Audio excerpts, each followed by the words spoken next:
ലക്ഷ്യബോധത്തോടെ ആത്മവിശ്വാസത്തോടെ പ്രവർത്തിക്കാൻ വിദ്യാർത്ഥികൾക്ക് ഒരവസരം, അതിനുള്ള ആ അന്തരീക്ഷം ഉണ്ടാക്കാൻ സ്റ്റുഡൻറ് പോലീസ് കേഡറ്റ്സ് പ്രോജക്റ്റിന് സാധിക്കും എന്ന് ഞാൻ വിശ്വസിക്കുകയാണ്. അതിന് ഗവൺമെൻറ് തലത്തിൽ ചെയ്യേണ്ട എല്ലാവിധ സഹായങ്ങളും ചെയ്യും.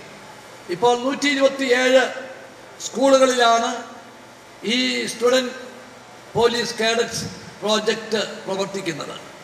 അത് ഈ ഒരു വർഷത്തിനുള്ളിൽ കേരളത്തിലെ എല്ലാ പോലീസ് സ്റ്റേഷനുകളിലും ഒരു സ്റ്റേഷൻ്റെ പരിധിയിൽ ഒരു സ്കൂള് എന്ന നിലയിൽ 450 സ്കൂളുകളിലേക്ക് വ്യാപിപ്പിക്കുന്നതിന് ആവശ്യമായിട്ടുള്ള എല്ലാ സഹായങ്ങളും ഗവൺമെൻറ് സ്വീകരിക്കും എന്ന് പറയാൻ ഞാൻ ആഗ്രഹിക്കുകയാണ്. അതുപോലെ ഇതിൽ അംഗങ്ങളായിട്ടുള്ള വിദ്യാർത്ഥികൾക്ക് ഏതൊക്കെ വിധത്തിലുള്ള സഹായങ്ങൾ നൽകാമോ ആ വിധത്തിലുള്ള സഹായങ്ങളും പ്രോത്സാഹനങ്ങളും നൽകാൻ ഗവൺമെൻറ് പ്രതിജ്ഞാബദ്ധമാണ്. ആ കാര്യത്തിലും ആവശ്യമായിട്ടുള്ള നടപടികളുണ്ടാകും.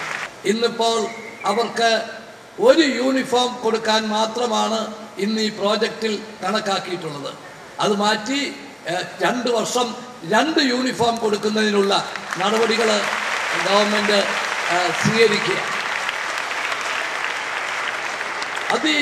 അതിസമർത്ഥരായിട്ടുള്ള, പ്രത്യേകിച്ച് ഈ രംഗത്തെ പ്രവർത്തനത്തിൽ അങ്ങേയറ്റത്തെ അച്ചടക്കവും അങ്ങേയറ്റത്തെ മികവും പ്രകടിപ്പിക്കുന്ന കേഡറ്റ്സിന് ഏതൊക്കെ വിധത്തിലുള്ള പ്രോത്സാഹനം കൊടുക്കാൻ സാധിക്കും എന്നത് നമ്മുടെ വിദ്യാഭ്യാസ മന്ത്രി വിദ്യാഭ്യാസ വകുപ്പ് പരിശോധിച്ച് ഗവൺമെൻറ്റിന് പ്രപ്പോസൽ തരണം എന്നാവശ്യപ്പെട്ടിരിക്കുകയാണ്.